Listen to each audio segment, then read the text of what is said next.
Look alive, ladies and gentlemen, boys and girls, sports fans around the world. We are the Millie Goats. A little late, that's all right. We were shuffling through some audio stuff there.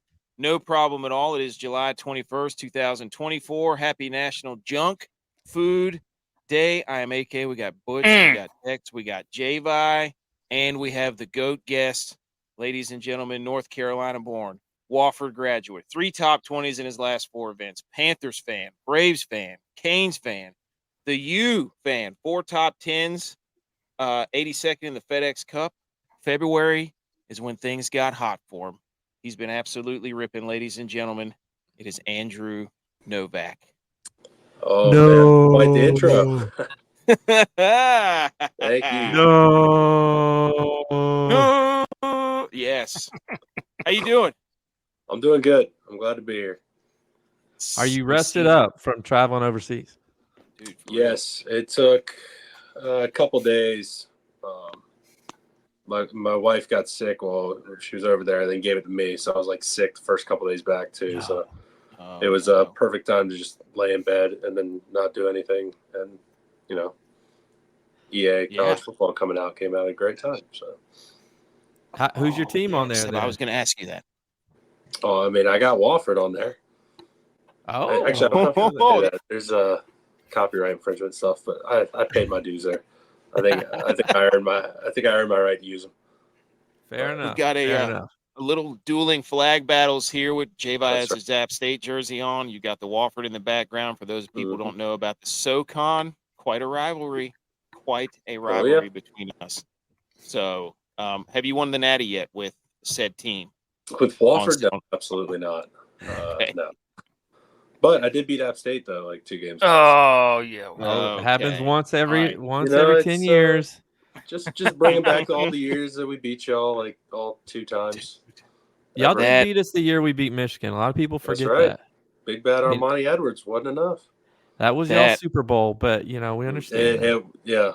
Wofford's a dangerous team when you're like that, though, because back then, but we could kind of beat anybody with the flex bone, like, because we shortened up the game, a couple, like, silly turnovers, and all of a sudden it's like you get 3 possessions and a half, and, yeah. Well, a lot of people can't forget get behind that.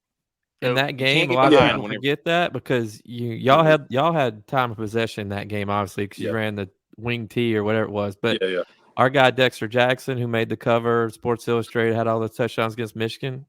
He had a huge turnover in that game. It was a punt, bounced right off his face mask, and y'all got it, and then went down and scored to take the lead. There you go. Always, though, one more Wofford thing for you. I always like to tell this when I meet somebody from Wofford or I'm talking to somebody from Wofford. Our coach, Coach Moore, would always tell us in the locker room before the game, you're about to play these guys that have the horses on their shirt, talking about polo. These guys wear the horses on their shirt. And he always would say this to you, these guys will be your boss one day. So this is your only time to go out there and kick their ass. So sure enough, that's what we took. We took that to heart because we knew that y'all would probably be running the company that we're working for someday. And we went out there and tried to kick your ass. That's a good one. That's a good one. I'll tell you this too. After they beat us, there was a guy named Eric Breitenstein. You remember him? Yeah. He was the fullback. Yeah. We've known him for a long time. He was a monster. Yeah, he was beast. I saw him break I think it was the SoCon yardage record on my visit or something like that. Nice. He was from Boone too, so he got out. Yeah. He was, I never understood that. I think whenever we were Morganton or he was from Boone. He went to Watauga. From Boone. Okay. Yeah. We know a guy from Morganton though. Yeah, we do. We do. I've never been to Boone. I've only been to Morganton because we played y'all's tournament every year and they hosted at Mimosa Hills, which is down in Morganton. So I've probably been. I mean, we played their tournament like 3 or 4 years, but I've never actually been to like y'all's campus. How's that golf team? They were not very good, but we weren't great. I mean, we were comparable. I'd say we'd probably beat y'all a little more than y'all beat us, but we were only in the conference. I guess y'all left after my freshman year, so we were only in the same conference 1 year. Gotcha. Yeah, they were after they beat us in 2017. I've never heard so many. This ain't Michigan. This ain't Ann Arbor. I mean, they were giving it to us on the way back up the ramp after the game, and I was just kind of laughing. I'm like, We deserve that, and that's the exact thing you should say every time we came. Yep. Every player that walked by, just give That's it what to us. football's about. That's right. I believe our fans are saying that at Michigan in Ann Arbor. Yeah. Okay, so social media, Andrew Novak Golf at Andrew Novak Golf. Also, podcast. Yeah, screenplay podcast. Got it on the hat. Former teammate and I do this little NFL podcast. We're on a little bit of a break right now, but we'll get started up soon with the 2024 season stuff. Probably start with some fantasy, and we'll go from there. So if you want to follow along and listen to some good NFL stuff, and my co-host will probably hate on the Cowboys a bunch. So Yes. Yes. As he should. Yes. Tex is a Cowboys fan. I don't know why everybody hates America's team, but it makes him feel good to do it. He's a Patriots fan, so Even worse.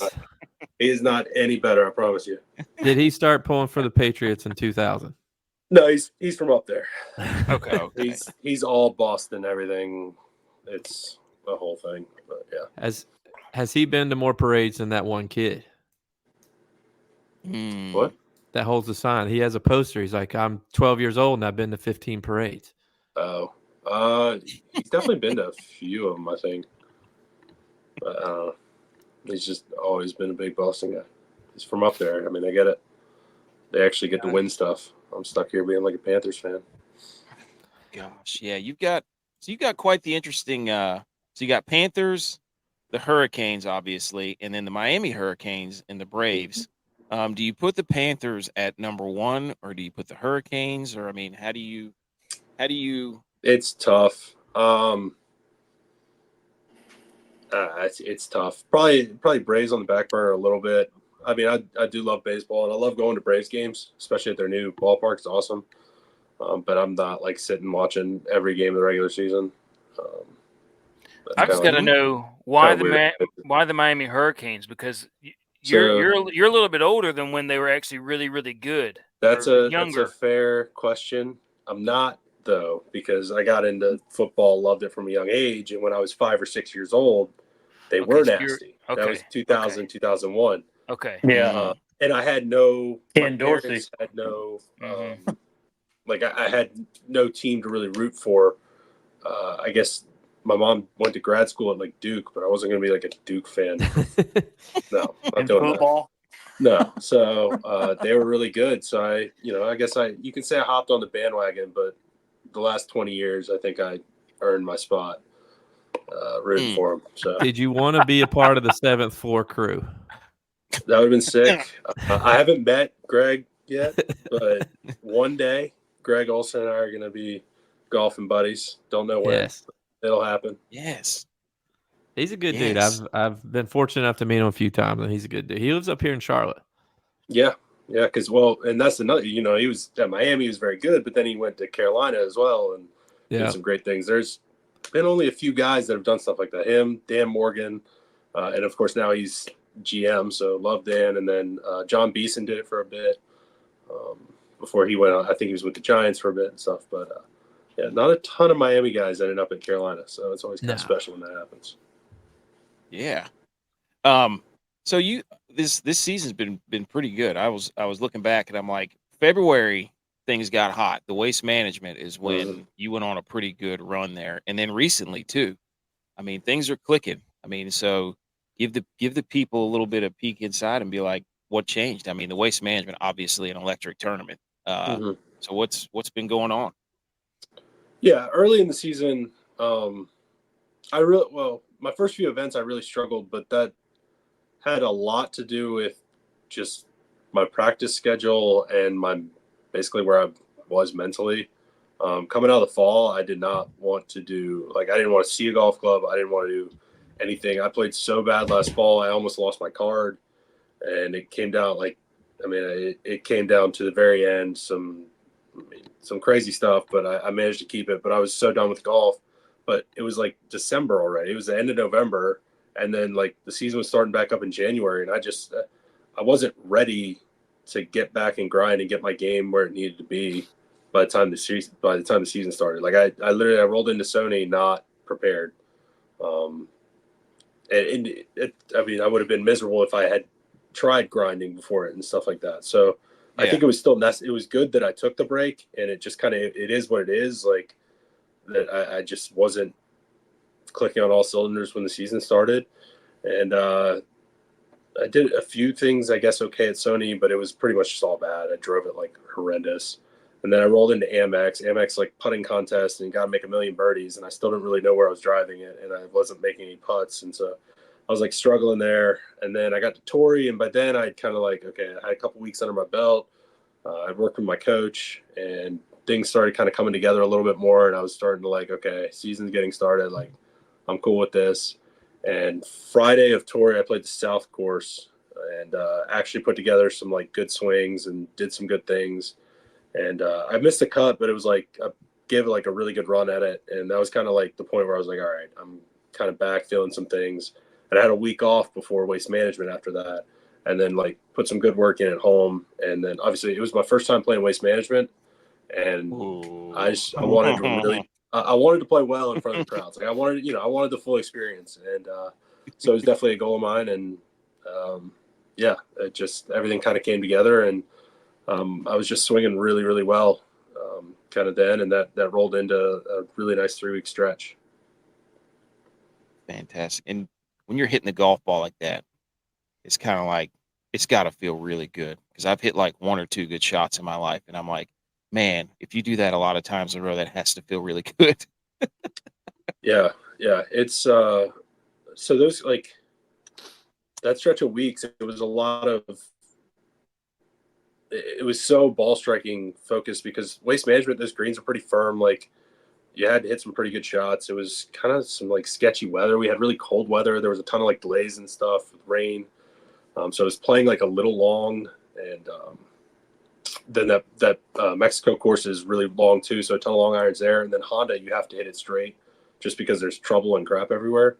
So I kind of lucked out. I picked the perfect time to really be on with my long game, and was able to kind of cycle that into 3 really good finishes. Fantastic. Now the playoffs are coming up, right? Mm-hmm. The offs are coming up.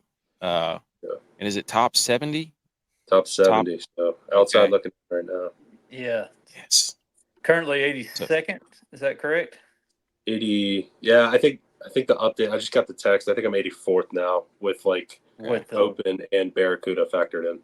Gotcha. Okay. So, and how many more till playoffs? 2. 2? Got 3M and Wyndham. So the one in Minnesota, and then the one in Greensboro, North Carolina. Ooh, Yeah, I think we're trying to go to that one. We might be boots on the ground. Perfect. I'm going to have a lot of people there.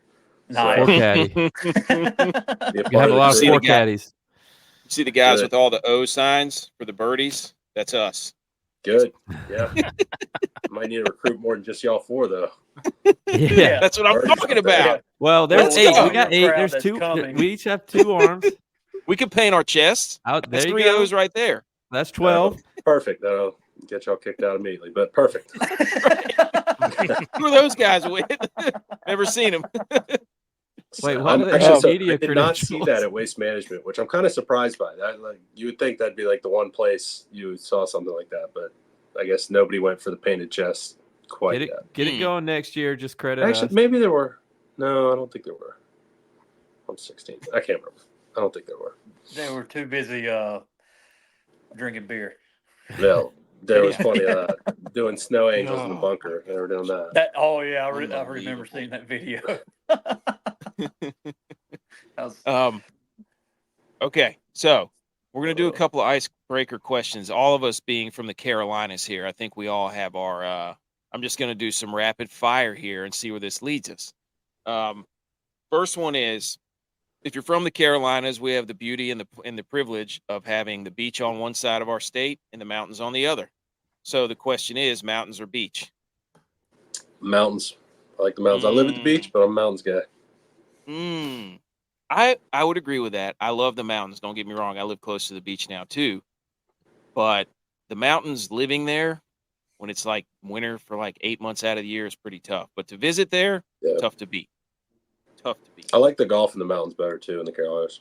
So ball goes further? A little bit. I mean, the altitude in the Carolina mountains isn't super high, but yeah, a little bit. Okay. Luke Combs or Eric Church? I don't really listen to country music. I'd probably go Luke Combs, but I don't. I'm not a country music guy. All right. Petey Pablo or DaBaby? DaBaby. It's not Okay. country, it's rap, right? Right. That's fine. Cheerwine or Pepsi? Pepsi. That's where I live. I live down where Pepsi's from. That's a big thing down here. There you go. What's your favorite lighthouse? Lighthouse? Yep. Outer Banks. Light. Any of them? I don't know. Probably Sullivan's Island Lighthouse. I don't even know if that's the name of it. Gotta stop. That's Gotta the one stop that you right near there. where Look. I grew up. So Sullivan's Island Lighthouse. Cape Lookout's a really nice lighthouse. It's got the diamonds on there. Always made a I've been really, to Outer really Banks good. like once. Maybe twice when I was a kid. Maybe. AK probably only knows one lighthouse too, so he's just trying to broaden his horizon. Sullivan's Island. Hatteras. You should have said Harbor Town because I'm They going to got win good- there they next got a year. good barbecue place right down the street from it. So if you do go to that one, go pop over to Home Team. That'll get Nice. you Ooh, okay. That was going to No be my free- next question. Best pulled pork. Best pulled pork. Oh well, Southern Soul here on the island. Davis Love owns it. It's really good. Okay. Cookout or Bojangles? I mean, I guess it a little bit depends on what I want, but probably Bojangles. But that's a tough one. Hey, that dirty rice. Okay. Depends on the time of your life. If he was in college, it would have been Cookout, I bet. I feel like it was both in college. Yeah. Like, it was cookout You know, Saturday it night. it was cookout. It was Saturday cookout night at 2 cookout, a.m. Sunday It was- morning Bojangles. It was cookout at 2 a.m. and then when you wake up at like 10 a.m. it was Bojangles. Yes. That's Yeah. what it was. Yeah. Nothing better than a Cajun egg and cheese, baby. Whew. Yeah. It's like that's all your electrolytes right there. The three main food groups. So I've been spitballing some hashtags, right? So I think the one we're gonna go with, and we're gonna run this by you, is the Novak with all the circles, depending on how many birdies you make. I think that's the one we want to go with. I do like it. It's unique. I haven't really heard anybody talking about it. I think it makes a ton of sense. I think it's cool. Okay. So whether or not we paint our chest, Eagle would be like a capital O. That would be, kind of. Oh, I like that. I like that. Oh, Or the yeah. red O. Could we do the red O? Throw a couple of red O's in there on like the emoji thing. Okay. Mm-hmm. Oh, Okay. that could work. You know what I'm talking about? Yeah, I know what you. Does the wife run the Andrew Novak tracker? Twitter. I don't know who runs the Andrew Novak tracker. I have to find The guy started it and then he did it for one tournament, and then he DM'd me a couple times about when I was gonna play in golf tournaments, and then one time I was near the lead on Sunday and he did it for 3 holes, and then I made a bogey, and so he stopped doing it. He's kind of he's a little flaky. Got to be all in. He's not a real fan. No. So I don't know. I don't think I Okay. have a tracker right now, unfortunately. Well, that's Got to going win to one, change. maybe. We'll see. Do we need to reach out? Do we need to track the tracker? Should we start another account that says the Novak tracker, just so we don't miss anything? We found He's, Hubbard's tracker. Yeah. Wait, what? We found Mark Hubbard's tracker. We had him on the show. Mark's great. Mark probably tracks for himself. He's probably on the 4th tee. That is believable. He's been on the show a couple times, and that is very believable. No cat. Mark's great. So the next question, coming from Wofford, how did that process go, going from Wofford and then getting to the pros? Let's hear a little bit about that. Yeah. I mean, I had a bit of a process, but it definitely wasn't as crazy as some. My senior year, when I was at Wofford, I went and did the qualifying school for the tour up in Canada, Mackenzie Tour. Got status, so I went up there that summer and played, I I think it was 12 events or maybe 11 events, whatever the regular season was. I didn't play well, but that was like my first introduction to professional golf. And then that fall, I went to Q school. Got through first stage, second stage, and then at final stage, I missed by a few shots, I think, maybe three or four. And so I had like conditional status, but it was not good. Like I wasn't getting any starts. So I was just doing Mondays for Corn Ferry, and Mondayed in like 3 times in like a 4-event stretch or something like that in the spring, and made a couple cuts. So I was able to shuffle up whenever the reshuffle was. So I played like probably, I don't know, 12 to 15 events, probably about half the year that season. Didn't play well at all, but it was a good learning experience. So I had to go back to first stage for Q school the next year, first stage, second stage. And then at final stage, I missed by a shot. But the first event in the Bahamas is like dumb expensive. It's where like Firefest, the documentary, it's literally like right of the 17th hole was like, that's the area that they were going to host it, which going to that island, that is insane that they thought they were going to do that, but that's beside the point. Anyway, so that's where that is. So it's like dumb expensive down there. So nobody went. So I like got in lucky, like on like Tuesday, like I got in on my number and went down there, played really well, finished like top 25. So I got exempted the next week, made the cut again. And then I got in the next tournament because it was like, there was 2 courses, so it was a bigger field. I finished like top 10, so I got in the next week. So I basically ended up just getting in and reshuffling in. So I played that entire season, finished like in the top 75 or whatever. So I kept my card for the next year, and then that next year is when I won a tournament. Then COVID hit, so it turned into a 2-year season. But that 2-year season is the one I got my PGA Tour card on. Nice. By finishing top 25. What a journey! You forced yourself in. A lot of traveling. Hey, that's what happens when you win. Yeah. Okay. Do you for Wofford? Do you have a group? Do you still have the group chat going? Because I mean, all of us have a group chat. We went to apps, so is the group chat still popping off? Is that the fantasy football league? It was. Well, I played fantasy with them for a little bit, but not anymore. Okay. But there was big drama today. I guess the Columbia City Am was today. And one of my boys was leading, and then another one of the Wofford guys ended up shooting like 65 on him today and clipped him. So it was a big drama in the chat today because it might have been a playoff. I'm not sure. It came down to the wire, though, and one of them clipped the other. So wow. 65 must have been the number today. There was some chirping in there. But the good news is that'll probably never live that down. They'll probably never be brought up again.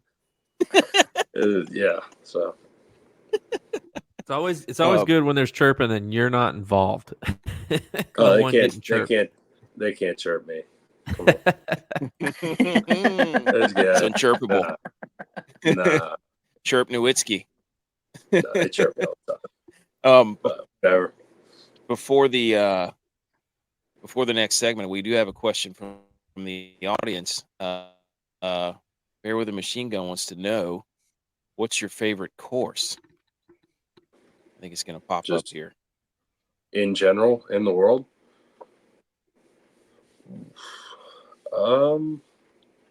Yeah. It's so tough. I actually get this question a lot. It's really tough to answer. I definitely have like a clear top 3 that I've played, and that would be Augusta National, Pebble Beach, and Marion. That would be my top 3. It is tough to choose out of that top 3, though. Okay. Do you wish the other majors played at the same course every year? Yeah, man. What's up? Do you wish the other majors played at the same course like Augusta, like the Masters? Or do you like the fact that they change up? No, I like that they rotate because it gives those other majors character. So like the Masters being at Augusta is perfect. Like the character, everything there is perfect. The U.S. Open, I love that it's a good, tough test. And I think part of what makes it a good, tough test is it bounces around. You're not comfortable on the course that you're playing. You might have played it before, but it's not like an annual thing. So I think that fits what they want to do. The Open Championship, I love that it bounces around. You get a ton of different looks at places like, obviously we don't have anything like that here in the U.S., but even within their links golf, there's a ton of different styles. So I love what they're doing there. And then the PGA Championship, it's kind of the wild card. I feel like they can do a lot of different things with that one because, like, I mean, they had Oak Hill 2 years ago, but then they also have like a Whistling Straits. Like it's a much broader spectrum, and I think that really keeps it fresh as well. So I actually do sometimes think that's a birdie fest. And sometimes it will be like Valhalla is a birdie fest, but it was still a good PGA Championship. It was very exciting. The final or the last hole was amazing. Yeah, exactly. So yeah, I mean, I know people complain that it was easy, but it was still like it was great entertainment. It was, I mean, Xander's arguably, I mean, it's him and Scotty are the best two players in the world right now. Like a legitimate champion won. Bryson was playing insane golf too. Like it's not like it didn't like prove who the best players were that week. Like I definitely feel like it was fair for that. So yeah, you still have to go out there and do it, right? Yeah, exactly. So in the America, there was the first time since 1982 that every major was won by a U.S. player. Oh, I didn't know that. Yeah, that's something like had that. a Grand Slam. Grand Slam. Yeah.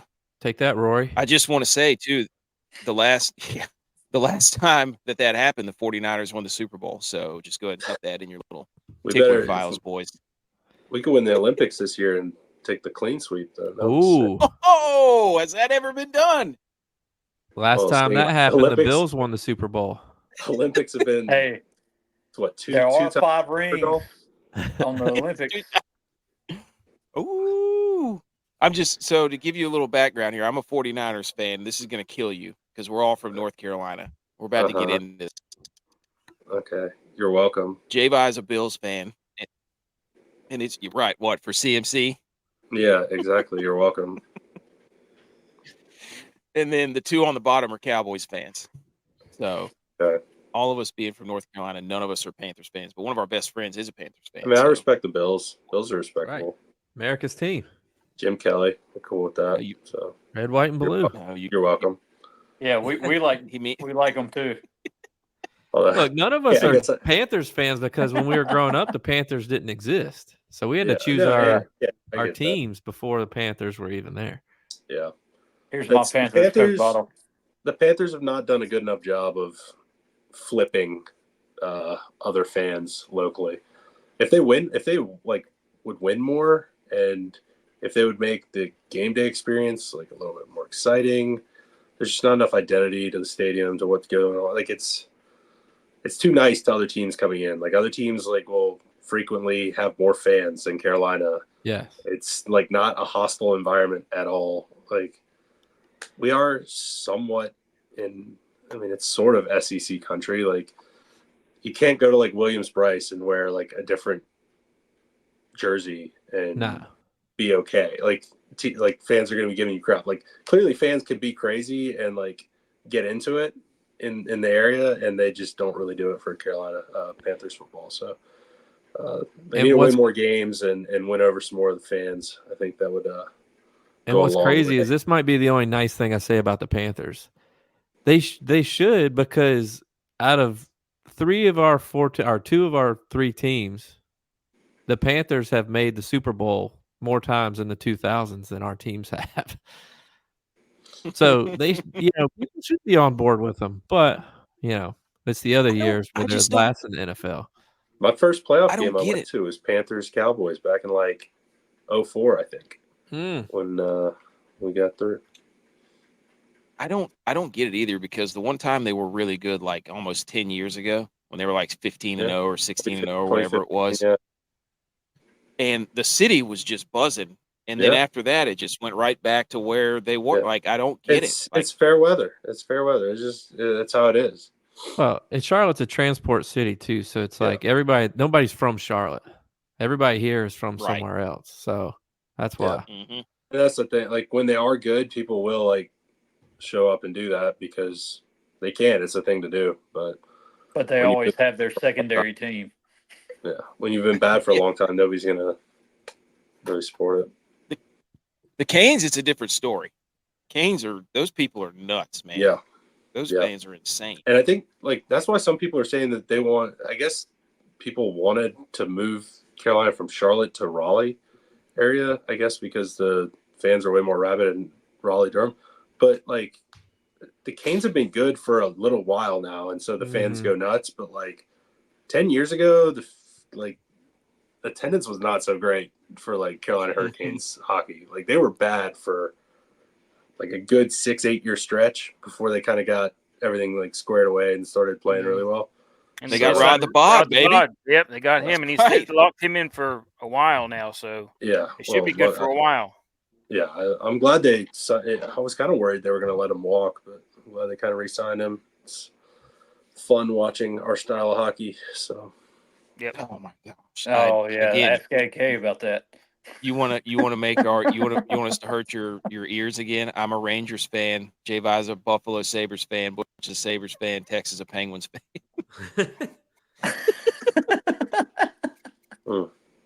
It's all blasphemy, more distance for their team. Andrew Novak or Millie? At least the Sabres suck. So hey, they always suck. They haven't been good since 2005.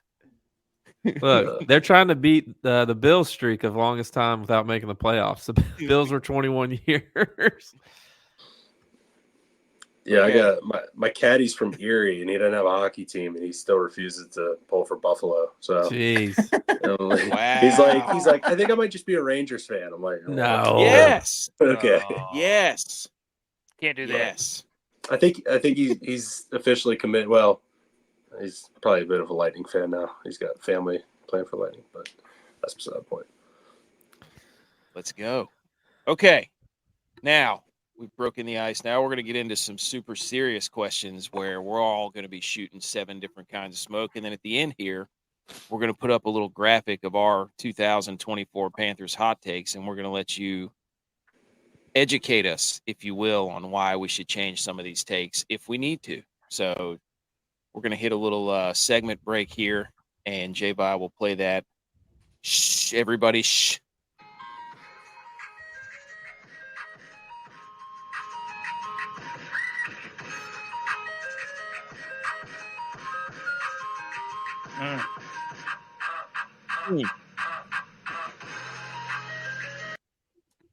Full disclosure, I thought you were going to play Salute Your Sports, but okay, we love the ice cream. Okay, super realsies for realsies golf questions, and some for the boys if we have any. I'm going to go first. Help my dumb brain understand on links courses. I was watching today, and I'm wondering why there was not a lot of driver play on the course.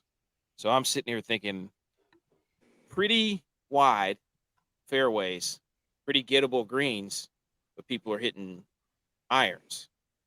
What is that all about?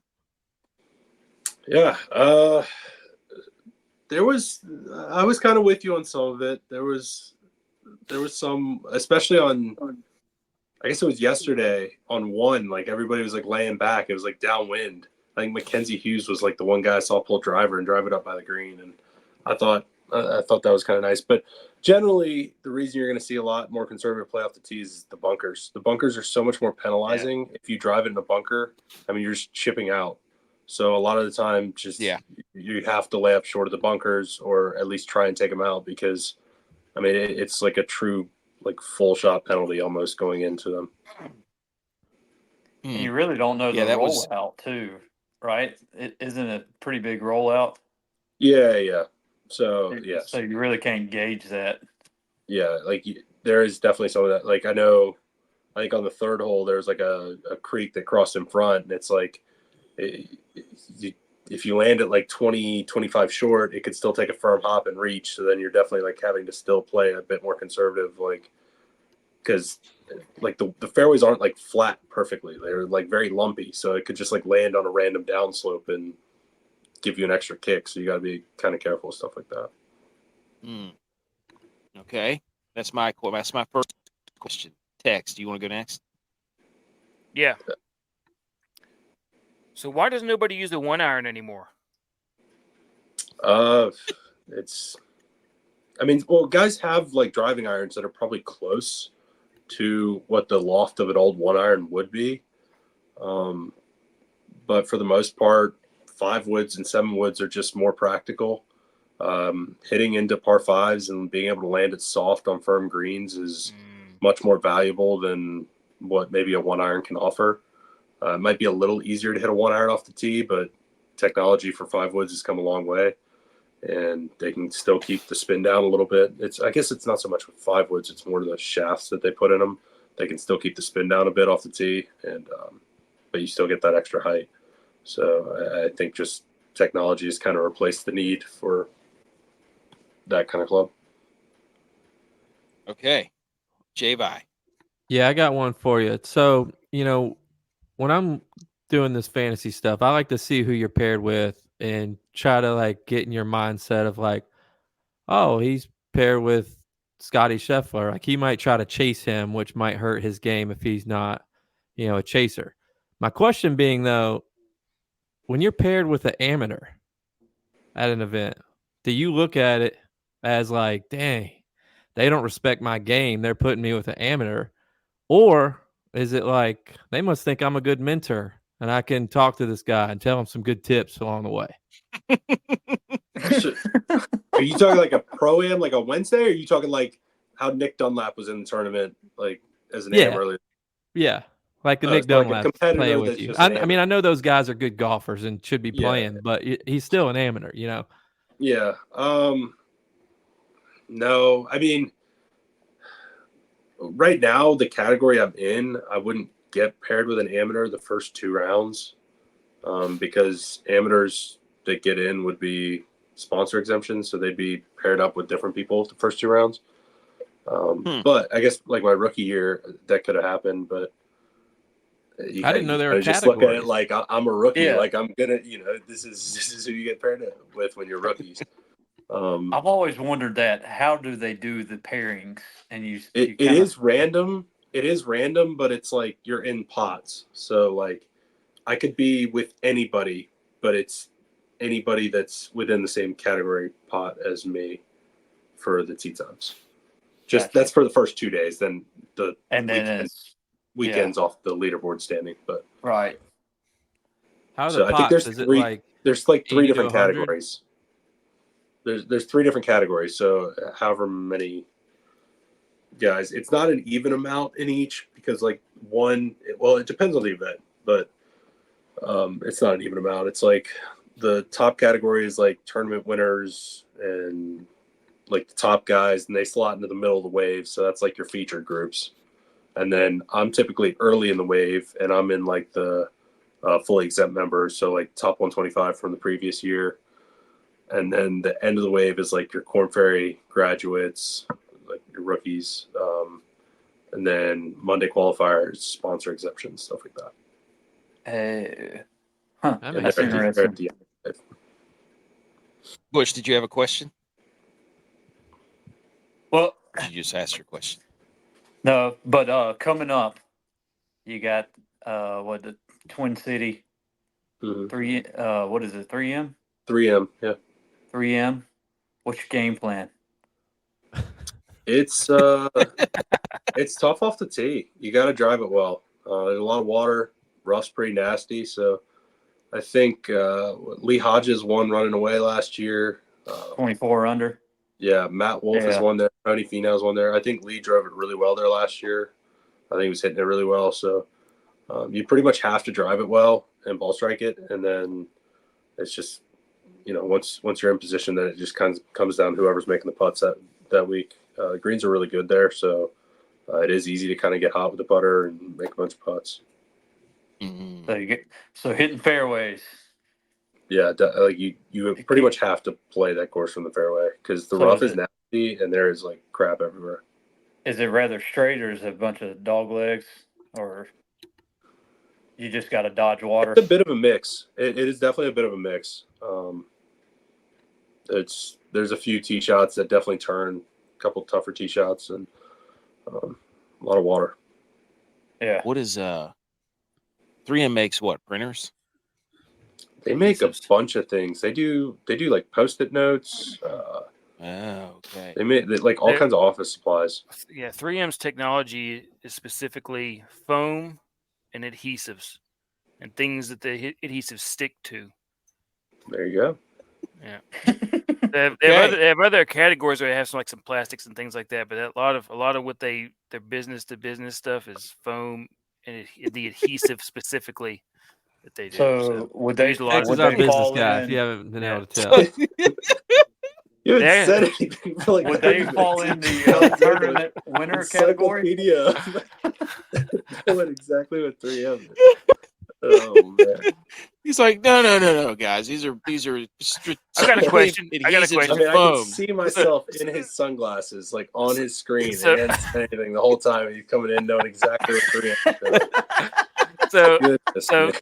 Kurt, hey, so years ago they had an article out talking about the best balls you can buy, Mhm. and it came out that it was the Kirkland balls from Costco.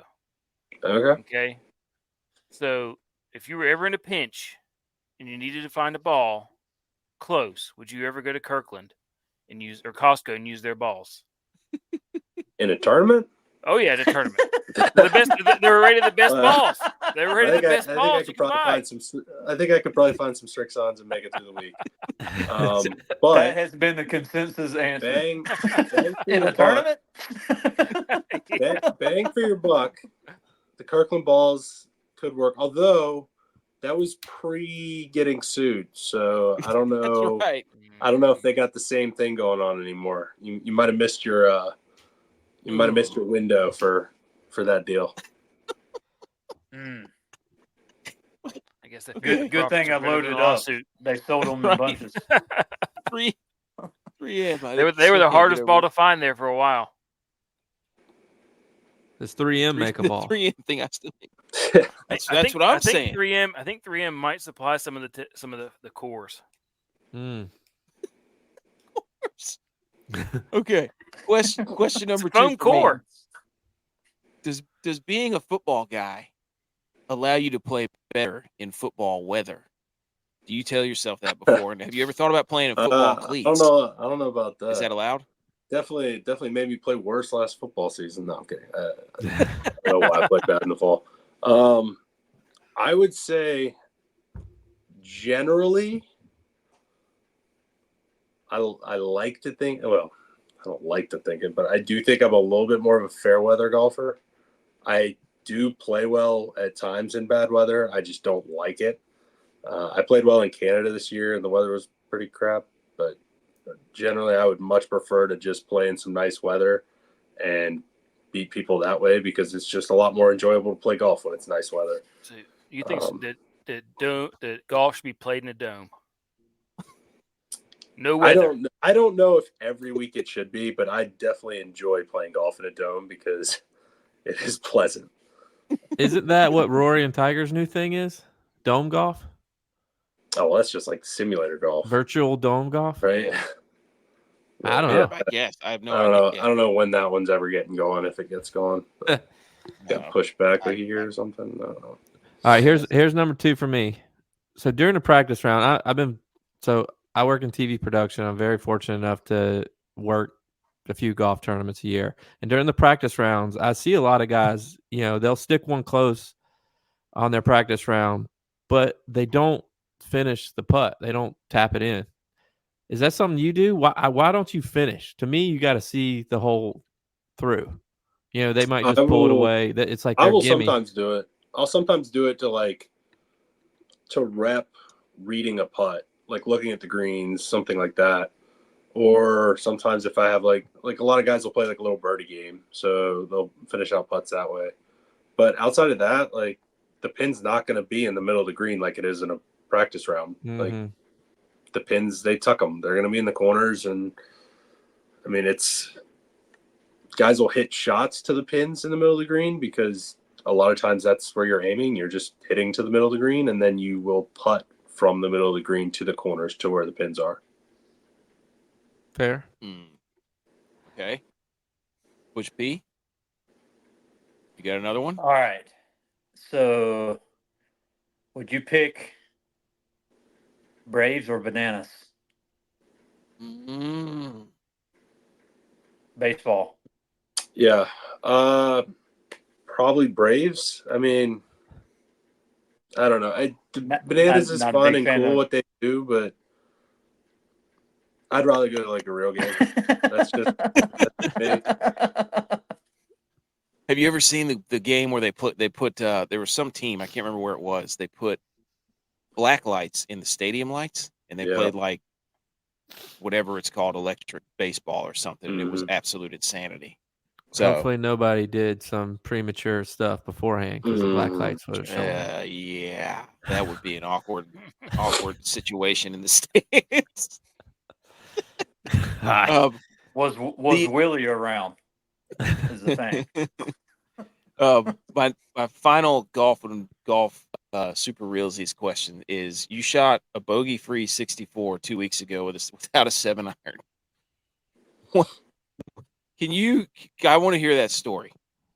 Yeah, I was on the range, like I was warming up. It was at the end of my warm up, pretty much. It was kind of like towards the end of my warm up, and I don't know what reason I decided to kind of just like look down at my 7-iron, and it kind of looked funny. And I took it and I like held it up, and it, like the shaft was like bent near the bottom, and so I didn't really know what to do.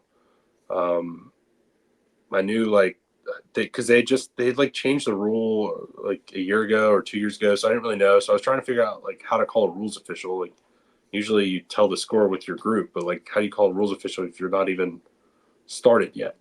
So I was like still going through my warm up, trying to figure that one out, and we were able to like get somebody. My caddy went to like one of the tee boxes, was able to get a volunteer to call and like meet me on the putting green like 10 minutes before I was about to tee off. And he took a look at it, and it was subtle, but like it was definitely bent. And so he was saying like, I guess like I could try and just bend it back before I start. So we were trying to bend it back. It like was not. It was like very like stuck in how it was. And so he's like talking to some rules officials, and I guess like you can't start a round with a non-conforming club, and if it's bent, it's non-conforming. So he was going to take it, see if one, if they could straighten it, and two, if the rules officials thought it was bent enough to be non-conforming. Like he wanted to take it to the committee. So you can start. I started the round with 13 clubs. You can start with less than 14, and then they can bring one out to you during the round. So that's what they were going to do. Basically, if they were able to fix it, they would bring me the 7-iron back. If not, I had a 3-iron in my locker as just like a 14th club that I could bring out. And so he when we were on one green, he came out and he had the 3-iron. He's like, yeah, we can't do anything about it. It's basically it's bent, it's not conforming, so you can't use it. And so yeah, I played out the round with no 7-iron, and luckily didn't need to use it, and played some really good golf.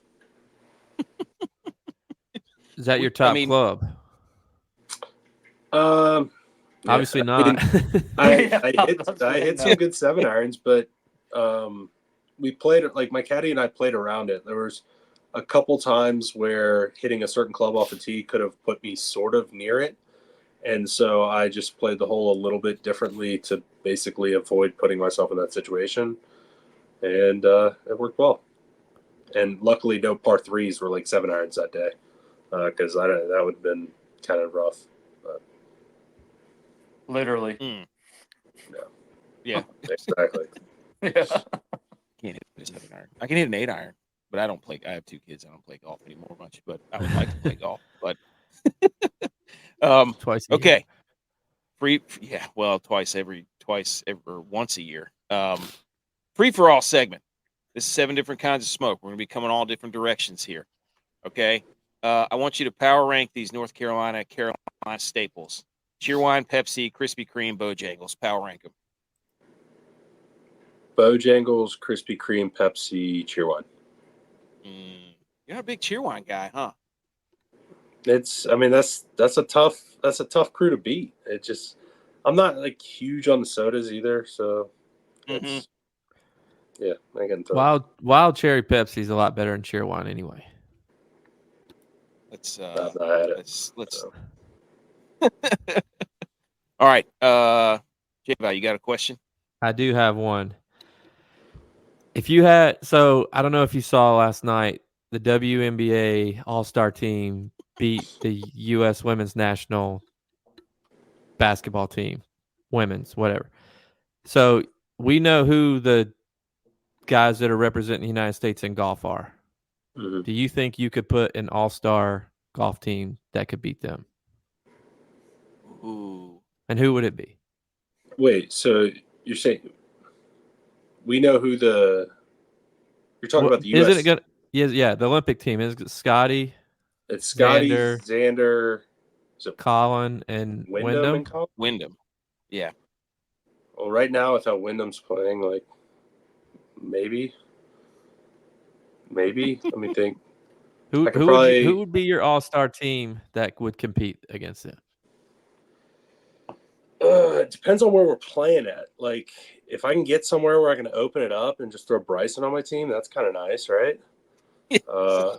Clearly not Royal Troon, but somewhere else. Bryson could probably help me with that. I thought you were asking him, like, could you beat the WNBA team in golf? Yeah, I didn't know where you were going with I thought you were talking that. about the men's basketball. Bad worded question.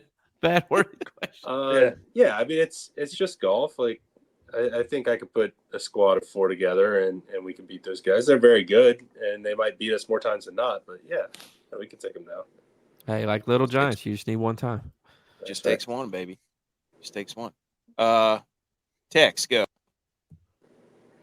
Being a Panthers fan, who would you say was a better QB for the Panthers? Delhomme or Newton? Cam Newton. Ooh. Mm. You a big Cam Newton guy? Yeah, I am.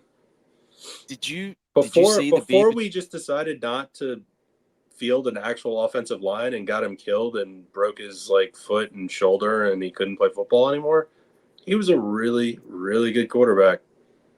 And Jake Delhomme turned the ball over a million times and complained to the refs constantly. And yes, Cam turned it over a bunch too. Jake Delhomme's like a poor man Brett Favre. Yeah, that's very true. I like that. Yeah, because and you also got to remember, Jake Delhomme got prime Steve Smith. Cam Newton got good Steve Smith, but and Kelvin Benjamin. Yeah. And then exactly. If Cam got to play with prime Steve Smith and Musa Muhammad on that team, over. Cam literally was doing crazy things with Ted Ginn as his wide receiver 1. I remember Ted Ginn was a wide receiver 3 any other team in the league. He dropped so many balls that year. It was unbelievable. It was he'd have 3 catches for 110 yards because he hit a bomb, and everybody's like, "Oh man, he's doing great." And it's he just dropped 75 other yards of passes. I remember I feel like we touched the switch. The Chiefs' entire wide receiver core last year. Yeah, it was tough because we had Greg Olsen. That was it. So he was the Travis Kelce, and then just figure it out from there. So, Rocket Ismail or Steve Smith? Ooh, Steve Smith. Yeah. that was an easy. That Come was on, an Butch. easy one for you. Come on. This isn't the toss-up question. This is the rapid-fire question. Yeah. All right. Texas Pete or Tabasco? Ooh. Depends on what I'm putting it on, but I'll go Texas Pete. There you go. Winston-Salem. Boom. I'm a big hot sauce guy where I need some body to my hot sauce. I used to be all about Texas Pete, and then I discovered Tapatio, and the game has changed because that's a hot sauce with some body there. So I'm a big Tapatio guy. Frank's is good too. Yeah. Put that on everything.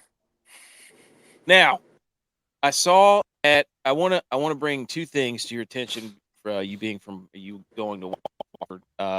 Obviously, we already talked about the 2007 issue that we had, but I also want to say because your intramural squad beat our intramural squad that won 2 basketball championships. You had a bunch of football players. So basically, what it comes down to is if we get two student refs that don't care and are just there because they were told to be there, or if we get refs that actually know what they're doing and are going to call y'all for throwing elbows and all kinds of crap because y'all don't actually know how to play defense. You just out physical everybody and foul the crap out of everybody. So I'm going to put it up to that. If the game is played legit, yeah, we beat y'all.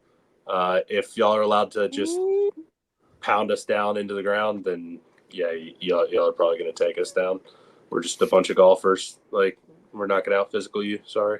We weren't a very physical team though. Our team name was 100% chance of rain because all we did was shoot 3-pointers. Okay, so we actually had the same team. Wow, that's crazy. Yeah, we were a bunch of shooters. We had one guy on our team. He could dunk. He was our athlete, and yeah. I think we Wait, had a did mirror that image team. Did you play the football team and there was a little bit physical? Did it get a little chippy? The football team didn't play. I guess. I don't know. Well, no, there was one. I think like a bunch of the freshmen that were like redshirting and didn't play at all made a team, but for the most part, the football team did not have an intramural team. I think the coaches like shut that down a few years earlier. I would say people getting hurt or whatever. So our biggest like the soccer team was decent, but again, like they had like no technical ability. They were just like really fast, so they were annoying to play against. And then a few of the frats had some decent teams, but we took them all down.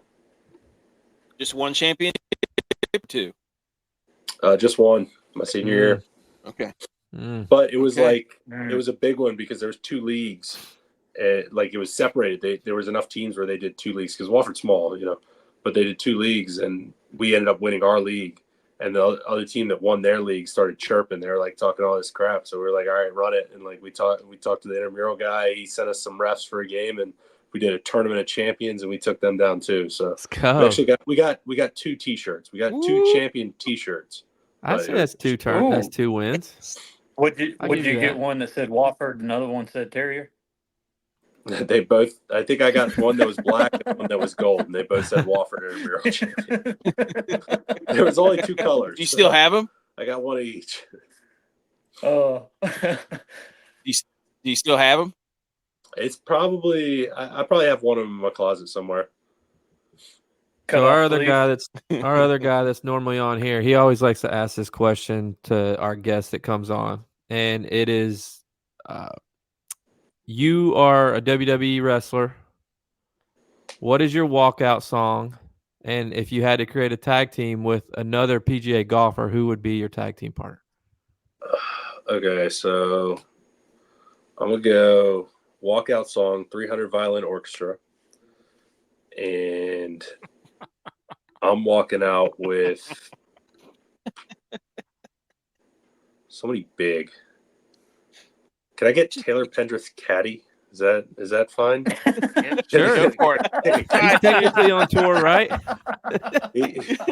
Taylor Wait a Pendrith's minute. caddy. He's Canadian. He was drafted in the NHL draft, and there's like you can literally go on YouTube and find like some of his fights, like because they post like hockey fights and stuff from back in the day. Yeah, so I'm taking him. Love it. He's like 6'4". He's huge. Cow. You don't mess with him. He's a hockey enforcer. He does not care. Yourself. 6'2", 6'4". Dang. Did you watch Wofford baseball at all this year? Yeah, we were good. We were good. We made NCAAs, I think, for the first time. Yeah. Had him dead to rights. I know. Yeah. Had him. Should have beat tough. LSU. It was tough. I was struggling a while. I was up in Canada, so like I guess ESPN Plus like doesn't work up in Canada, so it was kind of annoying. I was struggling with that, but yeah, I was trying to follow as best I could. Okay. We might get their coach on is... soon. We know a guy who's cousins with their coach, so he might be coming on soon. It's becoming a Wofford podcast or something. I don't know what's going on here. Well, They're our bosses. That's what they said. I want to pull up this hot take sheet. I got it right here. So everybody just hang with me for a second. Hopefully my computer doesn't blow up. But we're going to pull up the 2024 Panthers hot takes that we created, that we curated. And we're not trying to trigger anybody here. We just said, "Hey, give us your 2024 Carolina Panthers." Immediately, what comes to mind, and we're going to go through this. Everybody, bear with me as I get this thing pulled up. But basically, we have one of our good friends is a Panthers fan. So, and he said we were fairly nice to the Panthers. So, I think we weren't too mean to them. So, here we go. Everybody, get ready. Let's debate. I don't know what this is going to do to our screen, but here we go. I want you to just overlook this for a second. We've got some Bryce Young stuff on there. We've got some stadium stuff. We've got some Thielen on there, who's a pretty good golfer, by the way, right? Yeah, he is. He was. I didn't meet him, but when he was with the Vikings. He was at this pro-am for the 3M like a couple years ago. His swing's good. I got to see him hit a few. He looks like an athlete. Okay, so we'll start here. At some point, we will see a graphic of Bryce Young's weight because the reports are he's put on weight. Can you confirm or deny this? Has he put on height? No. What was your first thought when they drafted him? Honestly, They did wheel him off in a stretcher. I mean, I liked it. He's a good player. I liked what I saw. Like, I thought he would do good things. I mean, there's plenty of small quarterbacks that are doing just fine now. So I didn't think that was going to be a detriment. But pairing a small quarterback like that with no offensive line was a decision. So hopefully we went out and got some offensive line help this offseason. So hopefully this season looks a little better. Man, honestly, the Bryce Young thing, like any rookie quarterback would have been bad on that team last year. The only thing that makes the Bryce Young pick look that bad is because of how well CJ Stroud played. That a lot of what has been like Agreed. Everybody dogging the Bryce Young pick is not necessarily so much about what Bryce Young's done, because everybody understands that team last year for the Panthers was horrible and there wasn't really a whole lot he could do. A lot of it is coming from how good CJ Stroud was. And that's what makes it feel so bad, is because we could have had that. Bryce Young didn't have a one receiver. He didn't have a wide receiver. He didn't have a two receiver either. I know. Yeah, it was exactly. They didn't have a tight end. They didn't have a running back. I said multiple times on our podcast, you can check the tape, that if those quarterbacks switched, the seasons would be about the same as they were for the current team. Like the quarterback didn't necessarily matter. Yeah, it was so. I went to one Panthers game last year, and it was like, on TV you don't see it as well. Literally in the stadium, I'm just like watching, like, where are you even supposed to throw the ball? Yeah. It's like the corners were running the routes for the receivers. Like, it would have been easier for him to throw passes like leading the corners than the receiver. Like there was zero separation ever. No routes ever were open. It was unbelievable. It was against against the Jaguars, who the Jaguars did not even have a good secondary last year. So I don't know. It's frustrating, but hopefully they got some of that squared away this year. So. Well, my hot take is for this year, Panthers wouldn't make the new college football playoff format. Well, that's just ridiculous. But, okay. He's already starting the "Could Georgia beat the Carolina Panthers" rhetoric. It's already coming out. Panthers will finish fourth in the SEC. I don't even know if Georgia has a single player that would instantly start for the Panthers. Probably a couple linemen, maybe. Here's what you need to do. You need to create the Carolina Panthers on the video game and then win the national title and then send it to J-Vi and be like, look, champions. That's what you should do. They're all just going to be 99s. Yes. This is like the whole a college team beating a bunch of pros is just so crazy to me always. It is the most. I look at and obviously golf is not the same as football, but I look at good college golf and it's just okay, there's a couple players hand picked that can do it, but that there is such a gap. And when you are playing and then you go to class and then you do all of these things that take your time and being able to just get up and go practice and that's all you do. The amount of time you have to actually work on your game is just so much more. Well, Like, when and it's how all much you're more doing. developed you are as just physically. We love those hot takes though, just to get people wild up. Also, I take a little. I don't know if I agree with this only team in history to remodel and take seats out. Didn't I triggered him. I mean, the remodel it does look dumb. Like putting all that money just to add a screen outside. Like, don't we want to fill the seats inside first? But anyway, that's beside the point. I'm pretty sure Miami did this though. At Hard Rock, I think they you're right. took out some of the lower seats. They like combined, or they took a bunch of seats out and made like these bigger, nice, like high-end plush seats and put a bunch of them in. Look, there's something that we live by. Don't let the truth get in the way of a good story. So yeah, I definitely agree. Oh, you just got fact checked into oblivion. They could have. Tepper's trying to turn this into an entertainment building. They took seats out of Hard Rock and still can't fill the thing either. So I get it. But yeah, I was gonna say the dog. Tex, care to read one of yours? The Panthers will still finish last in their division. I thought these were hot takes. I was like, mine were. I'm pretty sure Vegas like very much agrees with you. That's like, Thielen's gonna have a breakout year in fantasy. That's hot. That's sizzling. It's like 32, 33. I don't think like you can break out when you're 32 or 33. Also, I'm a little so okay. I definitely agree. Dave Canales is going to be great for him. Like always does good things for slot receivers. But I don't know. Like he's going to be sharing a lot of that with Deontay. I think Deontay will be more on the outside. But there's going to be. I mean, he had a good year last year, but there's going to be a lot more mouths to feed in the passing game because they actually went out and invested in a couple wide receivers. So yeah. I think he'll be comparable to how he was last year, but maybe a couple more touchdowns because potentially the Panthers might score once. Is Canales going to be controlling the offense? Is he going to be at the helm? Yes, but I don't think he's calling plays. I think he brought his guy with him to call plays so he doesn't have to do that. But I would be willing to bet he's doing the game planning or a major part of the game planning. How hot is Jonathan Brooks going to be in the fantasy streets? They threw the ball to Rashad White all the time.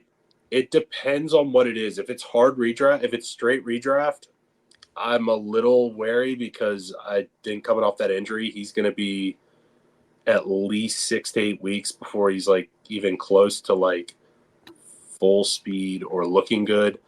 I'm kind of like I'm putting Jonathan Brooks more in like I hope he kind of like has a slow year so then next year I can kind of get him on the cheap as like a post type sleeper sort of thing because I think he's just not going to be fully back from this injury quite yet. I do think you could get Chuba at a decent value because everybody's hyping up Jonathan Brooks right now. I do think Chuba is going to start at least the first probably 6 games or so before Brooks is like back a little bit, and then he might get some of his workload cut into. But I do think he's somebody you could grab early, has a few good games early, and maybe if you could like flip him in a trade like 4 weeks in or so to a team that needs it, before Brooks comes back, you might be able to get some good value there. So, is that a little taste of the screenplay right there? That is a little taste of the screenplay. That was nice. Are you worried about Deontay Johnson not being able to catch? Is this Ted getting flashbacks? No, because we had a lot of wide receivers that couldn't catch last year. So at least he gets open and sometimes catches. What's the all right, Butch? What's one of yours? Let's get yours. Go ahead. All right, my hot take for the Panthers: Pepsi is better than Coke. That's fine. My wife would be upset, but I'm fine with it. But there's no way Dave Canales has had Bojangles or Cheerwine. He's got to ingratiate himself to the public, just like a Buffalo Bills Mafia person, crush a Cajun filet biscuit, and then cover himself stone cold.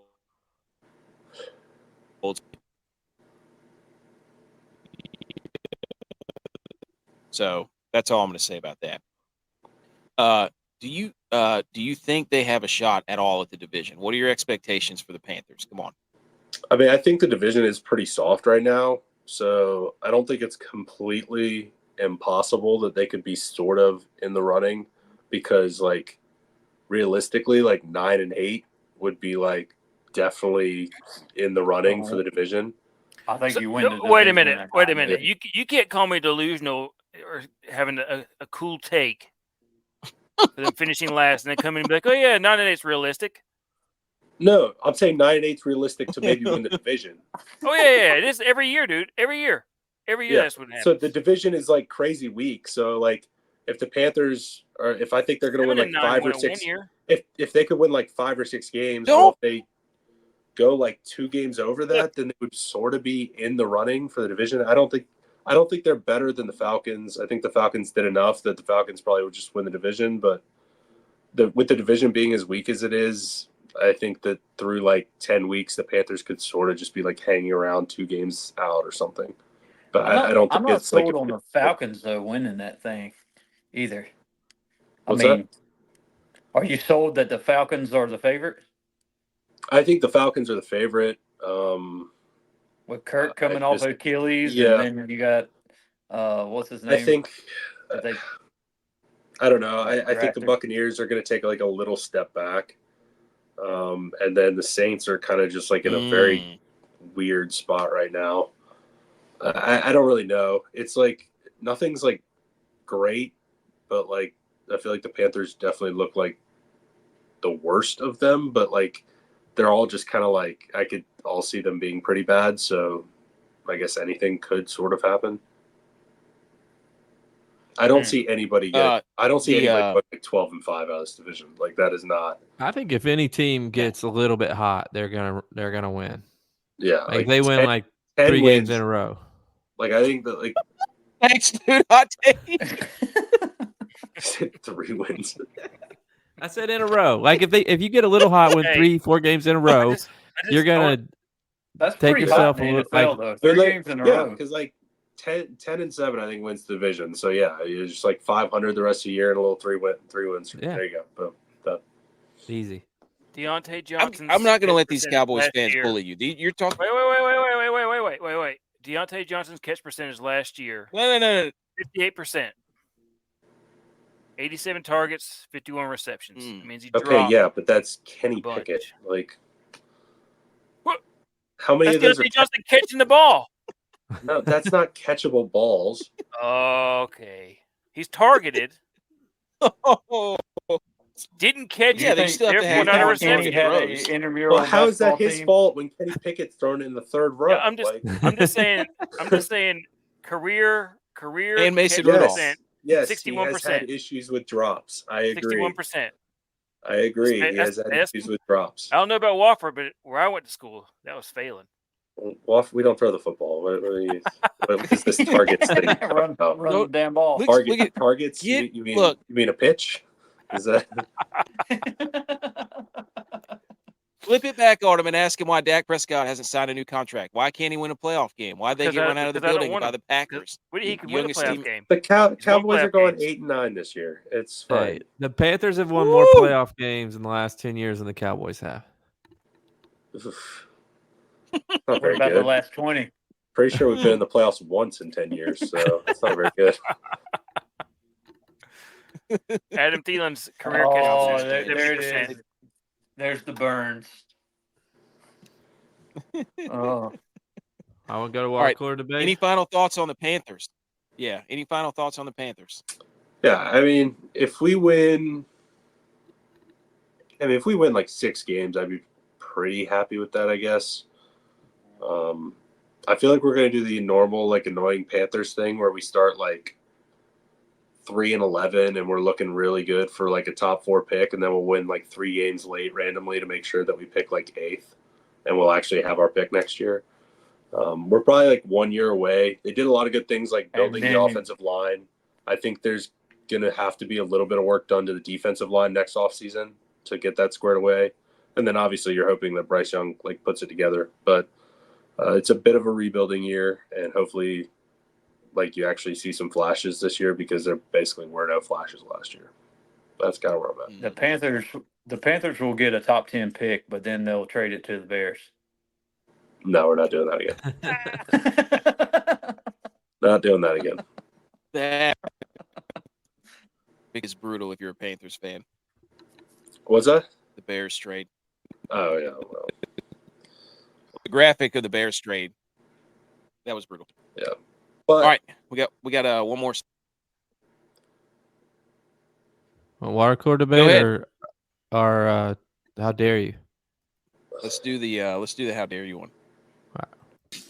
How dare you? How dare you? How dare me? How dare you? How dare you?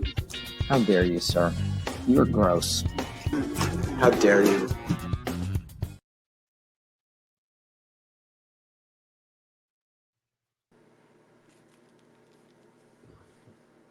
He's muted. Me? Again. Nah, AK. This computer always messes up after this. Unmute yourself. I There don't you know go. what it is. It doesn't even play anymore on mine. Oh, it played. Unbelievable. Well, there you go. Okay, so we usually do a water cooler debate, which is where we just pick a topic and then we give our answers, and we will usually one of us will go first, so you can see how this goes. But first, we always tell a dad joke. Everybody loves it. Everybody's in agreement. So the dad joke this week. What do you call it when a jeweler posts nothing but wedding ring photos? Engagement farming. Oh God. Great.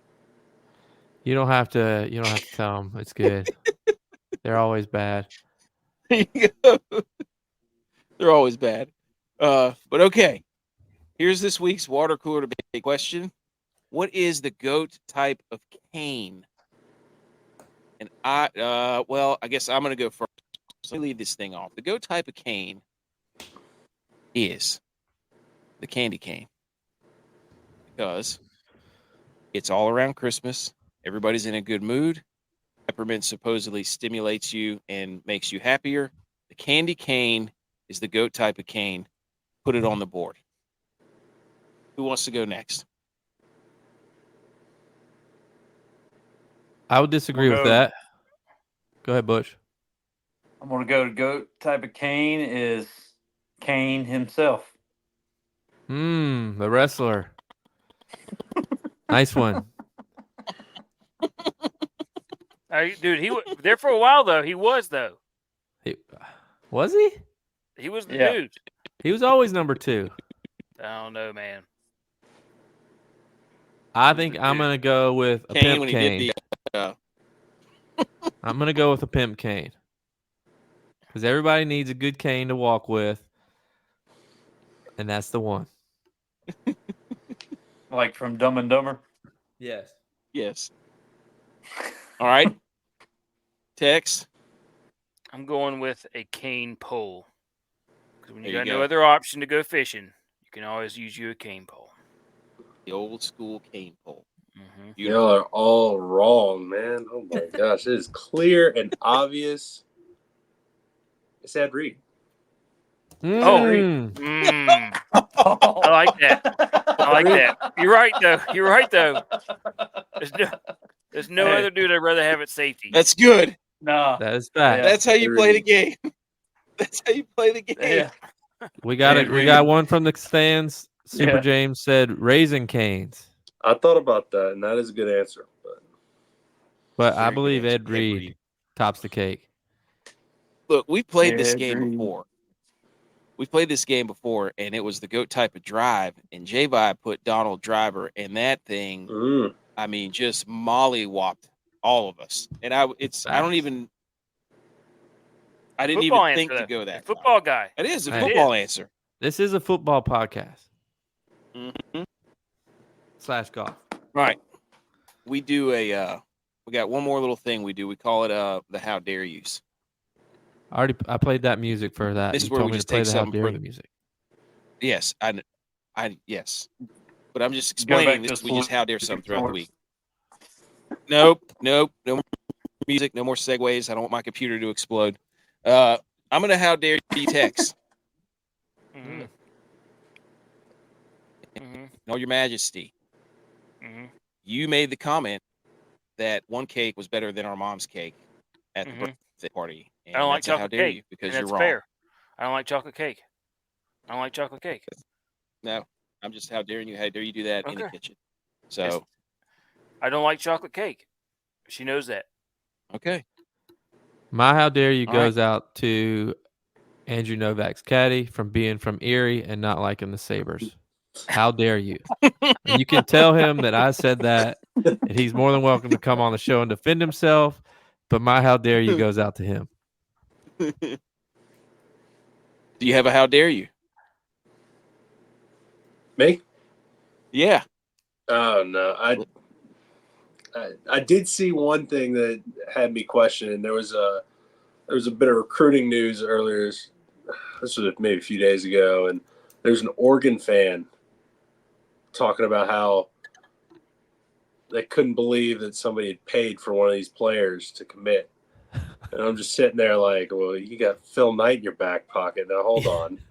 How Yeah. dare you call out another team for paying a player?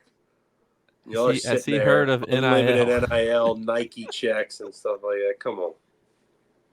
Like That is literally a fair how dare told you. him he wants to see him win a natty before he passes away, and he's like, you have whatever you want, take it all.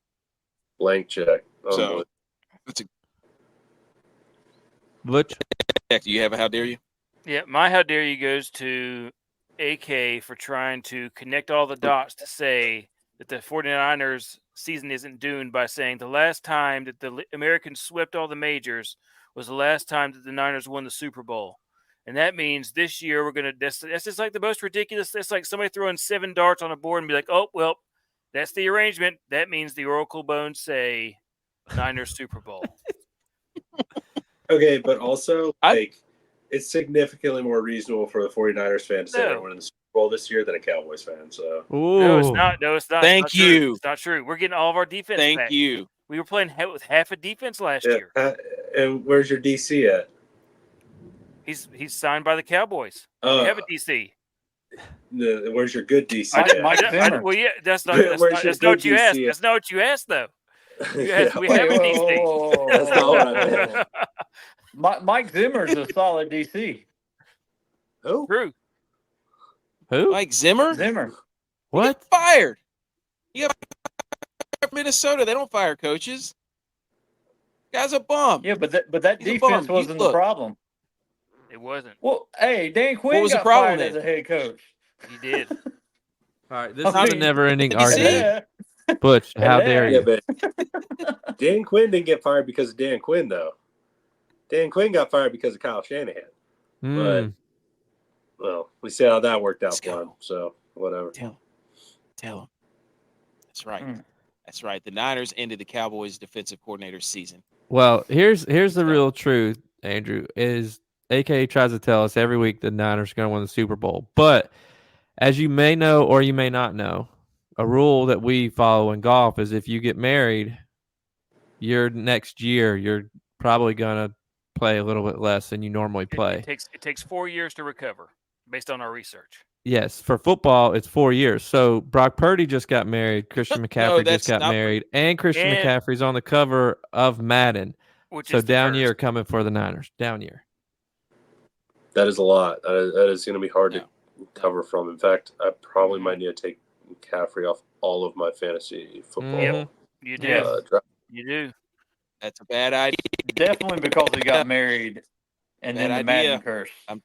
Just a backup running back for San Fran. I need to make sure he's on my team. Debo Samuels. Yeah. 1A, 1B, McCaffrey, Debo. It's Elijah Mitchell, and then they Ayuk wants gone. He wants out. Ayuk wants out. It's falling apart. Trouble in paradise. It's a system, right? He's a system wide receiver, right?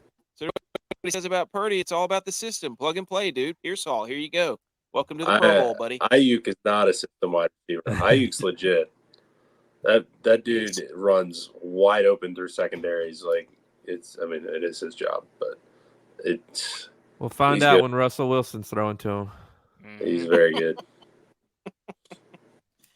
Y'all, that's all they do. Nobody comes on here and hates on Josh Allen. Everybody's like, "Oh, Josh Allen's a big." What's there golden to hate retriever." on? MVP this year. Why would I hate Hey. on Josh Allen? He's good at That's right. football. He's also a decent golfer too. He's good at fantasy football. Yeah, he is. Yeah. Oh yeah. All right, let's So, wrap it I up. don't know. Yep. Any other how dare yous? No. I don't think so. Okay. This has been episode 150. Andrew Novak, thank you for coming on the show, talking football, talking golf, throwing out how dare yous. We look forward to the 3M where we're going to be hoisting the trophy. Look for the nose And- online on Twitter.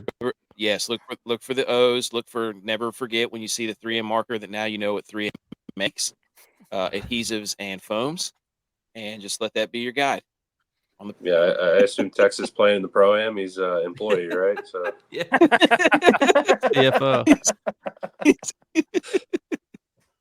Oh man. All right, go follow the screenplay. Screenplay podcast, yeah. Let's do it. Screenplay Go follow _pod. And Instagram. I think we have TikTok. I don't know. I don't run that. But yeah, we we're don't have on TikTok. Apple Pod, Spotify, all that. yeah.